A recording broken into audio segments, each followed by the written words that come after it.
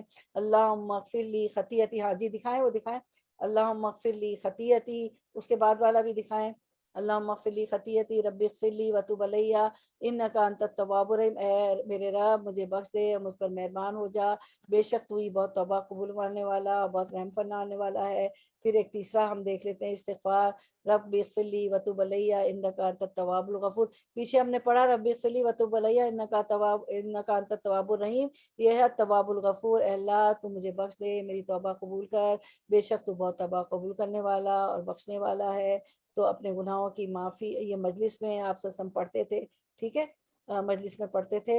اور پھر اس کے بعد والا دکھائیں سلائیڈ، اس کے بعد پھر ہم دیکھتے ہیں رسول اللہ صلی اللہ علیہ وسلم کی ایک مجلس میں اٹھنے سے پہلے 100 مرتبہ رب اغفر لی وتب علی انک انت التواب الغفور پڑھ لیتے تھے۔ تو ہمیں بھی مجلس میں پڑھنا چاہیے دلی دل میں، اے ہمارے رب ہمیں بخش دے، ہماری توبہ قبول فرما، بے شک تو توبہ قبول فرمانے والا اور بخشنے والا ہے۔ تو یہ گنتے تھے نا۔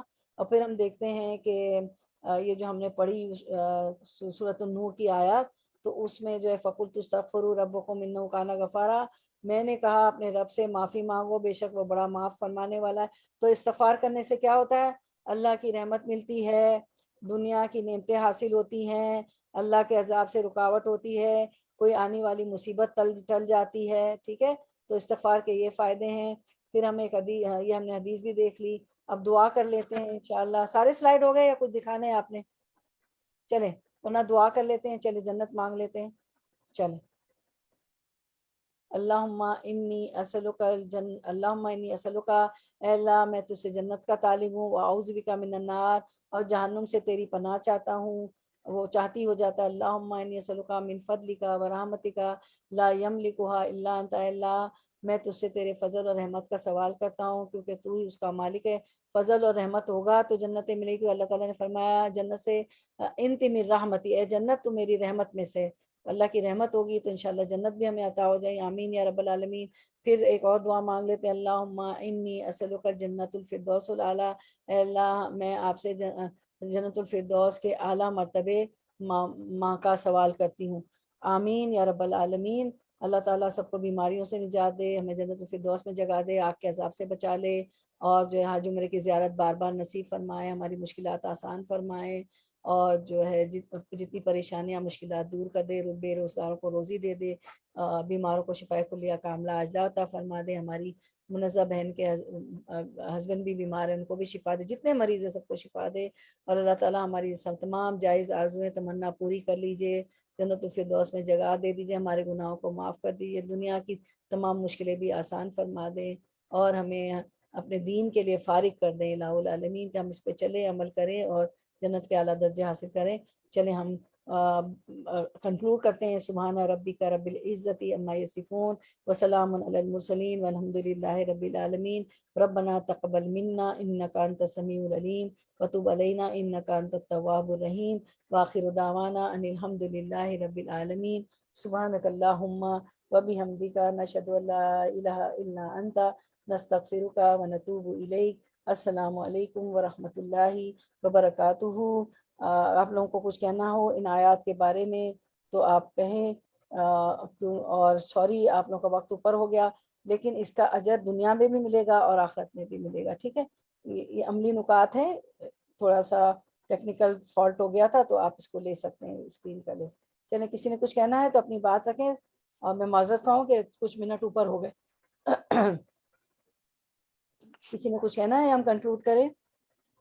چلیں. جی اللہ. السلام علیکم ورحمۃ اللہ وبرکاتہ. کل سیٹرڈے ہے، انگلش کے درس میں ضرور آئیں، اپنے بچوں کو لے کے آئیں، نواسے نواسی پوتے پوتیوں کو لے آئے. واخر دعوانا ان الحمدللہ رب العالمین. سبحانک اللہم و بحمدک، نشہد ان لا الہ الا انت، نستغفرک و نتوب الیک. السلام علیکم ورحمۃ اللہ وبرکاتہ. پیر کو ملاقات ہوگی. وعلیکم السلام ورحمۃ اللہ وبرکاتہ. السلام علیکم. آنٹی جان کتنے بجے ہے انگلش والا درس؟ انگلش کا درس کل 2:30 بجے ہے. ٹھیک ہے. اچھا ہاں ٹھیک.